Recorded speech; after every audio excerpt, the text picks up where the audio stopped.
નમસ્કાર મિત્રો, વિડીયોમાં તમારું સ્વાગત છે। જી હા મિત્રો, અત્યારે હાલ મોટા અને મહત્વના સમાચાર સામે આવી રહ્યા છે। તો મિત્રો, સમાચારમાં વાત કરીએ તો અમદાવાદ ગ્રામ્યના વિસ્તારમાં આવેલા વિરમ ગામમાં એક યુવતી પર તેના જ પતિએ હુમલો કરી હત્યાની કોશિશ કરી હોવાની ઘટના બનવા પામી છે। યુવતી તેના ઘરે હતી ત્યારે પતિએ ફોન કરીને છૂટાછેડાના કાગળ લેવા તળાવ પાસે બોલાવી હતી। યુવતી ત્યાં પહોંચતા તેના પતિએ તેને છૂટાછેડા નથી આપવા પણ તને પતાવી દેવી છે તેમ કહીને શરીરના ઘા માર્યા હતા। યુવતી લોહીલુહાણ હાલતમાં બેભાન થઈને ઢળી પડતા તેનો પતિ ત્યાંથી ભાગી ગયો હતો। જી હા મિત્રો, અત્યારે હાલ મોટા અને દુઃખદ સમાચાર સામે આવી રહ્યા છે।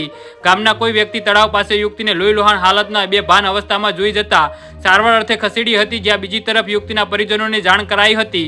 સારવાર દરમિયાન તેને ગળાના ભાગે 30 થી 35 ટાંકા અને હાથના 5 થી 8 ટાંકા આવ્યા હતા।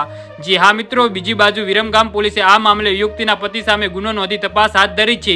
ત્યારે આરોપીની ધરપકડ બાદ આગળનો ખુલાસો સામે આવશે કે આ સમગ્ર ઘટના હકીકત શું છે।